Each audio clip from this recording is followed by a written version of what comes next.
Shalom saudaraku yang dikasihi oleh Tuhan Yesus Kristus.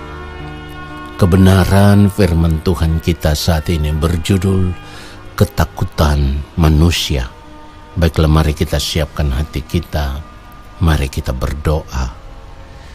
Bapa yang Maha Kudus, Allah yang Maha Mulia, saat ini kembali kami ada di hadapan Bapa. Kami mau duduk diam di kaki-Mu ya Tuhan. Kami mau mendengarkan kebenaran firman-Mu. Bapa, berbicaralah bagi kami, Roh Kudus Tuhan. Buatlah kami mengerti akan setiap kebenaran firman yang kami dengar, lalu kami mau hidup di dalamnya. Di dalam nama Tuhan Yesus Kristus, kami siapkan hati kami untuk menerima kebenaran firman Tuhan saat ini. Haleluya. Amin. Saudaraku yang dikasihi oleh Tuhan Yesus Kristus, ketakutan terbesar dalam hidup manusia, dan itu terjadi di dalam kehidupan manusia pada umumnya, di mana semua orang memiliki satu ketakutan terbesar di dalam hidupnya, yaitu takut terhadap kematian. Semua manusia takut terhadap kematian. Tentu ada begitu banyak alasan jika kita menanyakan kenapa manusia takut terhadap kematian. Saudaraku, jika hal ini ditanyakan kepada orang percaya atau orang Kristen, juga kita akan mendapatkan begitu banyak alasan. Kalau ditanyakan kepada orang yang sudah melayani Tuhan, pasti alasannya satu. Jangan dululah, jangan mati dulu, saya masih mau melayani Tuhan. Jika orang-orang yang tidak melayani, pasti jawabannya juga klasik, ya. Jangan mati dululah. Tuhan juga tahu kok anak-anak masih kecil atau anak-anak masih sekolah. Saudaraku, ada begitu banyak alasan yang bisa kita dengarkan ketika ditanyakan bagaimana kalau hari ini Tuhan memanggil kamu, atau bagaimana kalau hari ini kita mati. Pasti ada begitu banyak alasan. Tetapi apapun alasannya, saudaraku, di balik semua alasan itu ada satu alasan yang tersembunyi yang tidak berani mereka ungkapkan, yaitu mereka takut terhadap kematian. Mereka takut menghadapi kematian. Nah, saudaraku, ketakutan inilah yang membuat semua orang berusaha jangan sampai itu terjadi atas kehidupannya. Kalau mengalami sakit penyakit yang sudah cukup parah gitu ya, orang akan rela, saudaraku, membayar berapa saja demi mengalami kesembuhan. Pengobatan semahal apapun akan dilakukan asal sembuh. Kalau dokter sudah hands up, ya, dokter sudah angkat tangan, maka yang dicari adalah pendeta. Pendeta diminta untuk mendoakan supaya bisa sembuh. Padahal kalau tidak sakit, pendeta tidak dicari, pendeta tidak diperlukan. Tetapi demi kesembuhan, pendeta dicari untuk mendoakan. Lalu pertanyaannya, apakah jaminan pendeta mendoakan dia pasti sembuh? Dengar baik, saudaraku. Siapapun pendetanya, kalau sudah waktunya Tuhan, tidak ada satu manusia pun yang dapat menghalangi apa yang dinamakan kematian, saudara. Dan ketika sudah berada di ujung maut inilah orang baru bisa menyadari bahwa betapa harta, kekayaan, kelimpahan, kemewahan, pangkat, jabatan, kehormatan, ya, semuanya itu tidak bernilai. Semuanya itu tidak dapat menolong, semuanya itu tidak dapat membantu, semuanya itu tidak dapat memberikan jalan keluar untuk mencegah apa yang dinamakan kematian. Kalau itu sudah waktunya Tuhan, tidak ada satu orang pun yang bisa mencegahnya. Nah, saudara yang dikasihi oleh Tuhan Yesus Kristus, disinilah kita harus menyadari bahwa betapa rentannya hidup ini. Dan kematian itu bisa datang dengan tiba-tiba. Nah, saudaraku, pertanyaannya, kenapa orang takut mati?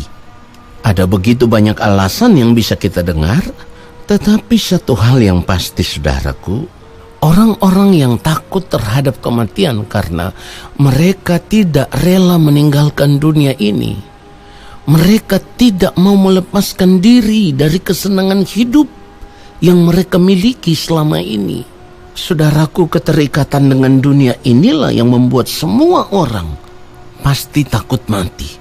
Ya, semua manusia pasti takut mati. Tetapi tidak banyak orang yang menyadari bahwa kematian itu adalah satu hal yang pasti. Ya, kematian itu adalah satu hal yang pasti. Dan itu tidak bisa dicegah oleh siapapun dan apapun yang kita miliki. Dan itu artinya kematian tidak bisa dicegah oleh dokter, tidak bisa dicegah oleh pendeta, tidak bisa dicegah oleh uang saudara, tidak bisa dicegah oleh harta kekayaan saudara, tidak bisa dicegah oleh kehormatan pangkat jabatan saudara, tidak bisa. Jadi kalau kita sudah tahu bahwa kematian ini adalah hal yang pasti, yang tidak bisa dicegah oleh siapapun, maka selama kita hidup di dunia ini, kita harus benar-benar mempersiapkan hidup kita untuk menghadapi apa yang dinamakan kematian. Kenapa? Karena di balik kematian inilah kita akan masuk pada dimensi kehidupan yang sesungguhnya, yaitu kehidupan kekal, kehidupan yang tidak berujung, saudaraku. Di balik kematian inilah baru kita tahu bahwa tempat yang layak bagi kita itu di mana. Apakah tempat yang layak bagi kita di dalam api neraka atau di dalam kerajaan Bapa di sorga? Jadi mulai saat ini kita harus sadar bahwa di kekekalan nanti hanya ada dua tempat yang kita tuju. Kebinasaan kekal yang tentunya di dalam api neraka, atau kemuliaan kekal yang bisa kita nikmati di dalam kerajaan Allah Bapa di sorga. Tentu hal ini akan terjadi setelah kita melewati proses yang dinamakan pengadilan Kristus. 2 Korintus pasal yang kelima ayat 10 firman Tuhan katakan, sebab kita semua harus menghadap takhta pengadilan Kristus, supaya setiap orang memperoleh apa yang patut diterimanya sesuai dengan yang dilakukannya dalam hidupnya ini, baik ataupun jahat. Jadi ketika kita sadar bahwa kita tidak bisa mencegah apa yang dinamakan kematian, maka kita harus mulai mempersiapkan hidup kita untuk mempertanggungjawabkan semua ini di hadapan pengadilan Kristus. Kalau saat ini kita memeriksa seluruh keberadaan hidup kita dan kita temukan bahwa kehidupan kita ini belum tepat seperti yang Tuhan kehendaki, maka mulailah ambil keputusan untuk bertobat. Mulailah ambil keputusan untuk berubah. Mulailah ambil keputusan untuk benar-benar hidup takut akan Tuhan. Jangan saudara takut terhadap apapun yang akan terjadi di dunia ini.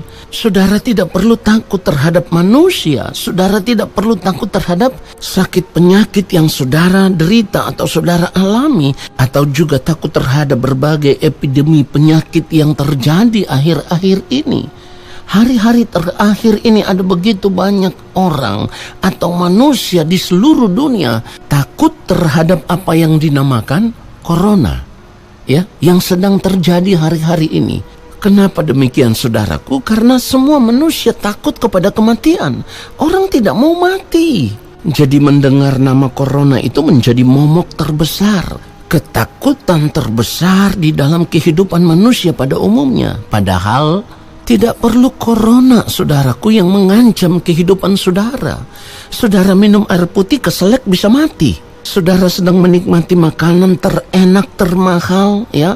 Saudara sedang menikmati itu, keselak juga bisa mati juga, saudaraku. Saudara sedang ada, ya, di dalam pesawat, duduk di business class atau first class gitu ya.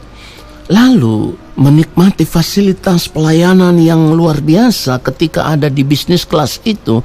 Tetapi ketika pesawat itu mengalami kecelakaan, jatuh, saudara mati juga. Saudara sedang naik mobil yang terbaik, mobil yang paling bagus, yang termahal harganya. Bisa saja tiba-tiba mengalami kecelakaan dan kalau sudah waktunya, saudara mati juga. Jadi saudaraku, kita harus menyadari akan hal ini. Sadarlah bahwa kita tidak bisa mencegah apa yang dinamakan kematian. Jangan takut lagi terhadap apa yang bisa mengancam tubuhmu saat ini ketika engkau hidup di dunia. Kematian itu pasti, tetapi takutlah akan Tuhan secara benar. Hiduplah secara benar di hadapan Tuhan. Firman Tuhan katakan di dalam Matius 10 ayat 28, dan janganlah kamu takut kepada mereka yang dapat membunuh tubuh, tetapi yang tidak berkuasa membunuh jiwa. Takutlah terutama kepada Dia yang berkuasa membinasakan baik jiwa maupun tubuh di dalam neraka. Saudaraku, kita harus punya ketakutan yang tepat. Artinya, kita harus benar-benar takut akan Tuhan lebih dari apapun. Ketika saudara dan saya benar-benar hidup takut akan Tuhan lebih dari apapun, saudara tidak akan merasa terancam dengan apa yang akan terjadi. Mau ada epidemi penyakit seperti corona dan sebagainya, itu tidak akan membuat saudara merasa gentar. Kenapa? Karena saudara tidak punya ketakutan apa-apa lagi. Kalau waktu Tuhan sudah tiba dan saudara hidup benar di hadapan Tuhan, saudara tahu saudara akan pulang kemana. Pulang ke rumah Bapa, bukan pulang ke dalam api neraka. Tetapi ketika saat ini saudara hidup menikmati dunia ini dengan segala kesenangannya, saudara tidak benar-benar hidup takut akan Tuhan, lalu kematian itu bisa menimpa saudara dengan tiba-tiba, maka dapat dipastikan saudara akan pulang ke dalam api neraka. Itulah kenapa kita harus sadar kalau firman Tuhan katakan supaya kita menjaga hidup kita tetap ada dalam kekudusan Tuhan. Kita harus berjuang untuk satu hal ini, supaya Tuhan menemukan kita itu ada dalam kesucian kekudusannya. 1 Petrus 1 ayat 15, saudaraku, tetapi hendaklah kamu menjadi kudus di dalam seluruh hidupmu, sama seperti Dia yang kudus yang telah memanggil kamu. Kekudusan, kesucian Tuhan ini menjadi benteng kehidupan kita. Artinya ini yang membuat hidup kita menjadi berkenan di hadapan Allah. Kita harus berjuang untuk ada dalam kekudusan, untuk ada dalam kesucian Tuhan. Kenapa demikian, saudaraku? Karena Allah yang memanggil kita itu adalah Allah yang kudus, Allah yang tidak bisa menyatu dengan segala sesuatu yang tidak kudus. Kalau kita baca terus ayat 16, firman Tuhan katakan, sebab ada tertulis, kuduslah kamu sebab aku kudus. Ini alasannya, saudaraku. Kita harus berjuang untuk satu hal ini. Tetap ada dalam kesucian, tetap ada dalam kekudusan Allah, supaya kehidupan kita tetap berkenan di hadapan Tuhan. Kalau kita tahu bahwa yang maha mulia Allah Bapa di sorga itu adalah Allah yang kudus, maka kita harus berjuang supaya tetap kudus, saudaraku. 1 Petrus 1 ayat 17, firman Tuhan katakan, dan jika kamu menyebutnya Bapa, yaitu Dia yang tanpa memandang muka menghakimi semua orang menurut perbuatannya, maka hendaklah kamu hidup dalam ketakutan selama kamu menumpang di dunia ini. Saudaraku, tidak banyak orang memperkarakan akan hal ini secara benar. Tetapi saat ini, hari ini, detik ini, saya mau sampaikan ini kepada saudara. Saudara harus memperkarakan ini lebih daripada apapun. Periksa hidupmu, apakah hidupmu sudah benar-benar berkenan di hadapan Allah atau belum. Periksa hidupmu, apakah hidupmu sudah benar-benar ada dalam kesucian kekudusan Allah atau belum. Periksa hidupmu, apakah hidupmu sudah benar-benar meninggalkan cara hidup yang penuh dengan dosa atau belum. Nah, saudara yang dikasihi Tuhan, kita harus memperkarakan akan hal ini dengan sungguh-sungguh, karena kita tidak bisa mencegah waktu kematian jika kematian itu tiba. Tetapi kalau kita memproteksi hidup kita dengan cara hidup benar, hidup berkenan, hidup dalam kesucian kekudusan Tuhan, kapanpun kematian itu tiba, kita sudah siap kembali pulang ke rumah Bapa, dan kita tahu di dalam kesucian dan kekudusan Allah kita akan diterima menjadi anggota keluarga kerajaan Allah. Tetapi jika tidak, maka saudara akan terbuang ke dalam api neraka. Saudara akan terbuang ke dalam kebinasaan kekal. Dan ini yang seringkali saya katakan sebagai suatu kengerian yang sangat dahsyat. Saudaraku, jangan takut terhadap apapun yang terjadi di dunia ini. Jangan takut terhadap apapun, tetapi takutlah akan Tuhan. Ubahlah hidupmu, bertobatlah sebelum terlambat, supaya ketika waktu itu tiba, engkau ditemukan Tuhan berkenan di hadapannya. Sebab jika tidak, saudaraku, saya ingatkan saudara dengan kebenaran firman Tuhan. Nahum pasal 1 ayat yang ketiga, firman Tuhan katakan Tuhan itu panjang sabar dan besar kuasanya, tetapi ia tidak sekali-kali membebaskan dari hukuman orang yang bersalah. Itu kalau kita baca di dalam Nahum pasal 1 bagian yang pertama. Nah saudara ingat, Allah punya ketegasan, Allah punya keadilan, dan Allah tidak bisa melanggar hakikatnya sebagai Allah yang adil, bahwa semua pelanggaran pasti ada hukumannya. Jadi kalau hanya ancaman epidemi penyakit ya seperti virus corona, saudara takut, itu percuma saudaraku. Sebab semua manusia bisa mati dengan alasan-alasan yang sederhana seperti yang sudah saya katakan. Jadi apapun keadaan kita saat ini, kita harus memiliki satu ketakutan, yaitu apakah hidupku sudah benar di hadapan Tuhan atau belum. Itu ketakutan terbesar yang harus kita miliki, bukan terhadap yang lain. Kiranya kebenaran firman Tuhan ini semakin menyadarkan kita bahwa yang perlu kita takutkan di dunia ini adalah ketika hidup kita tidak berkenan di hadapan Tuhan, ketika hidup kita tidak ada dalam kesucian kekudusan Allah, ketika hidup kita tidak melakukan kehendak Allah Bapa di sorga. Ini harus menjadi ketakutan terbesar bagi kita. Lalu kita berubah dan kita hidup untuk melakukan semua yang Bapa kehendaki, dan hidup kita memuliakan Bapa. Tuhan Yesus memberkati kita semua. Haleluya. Amin.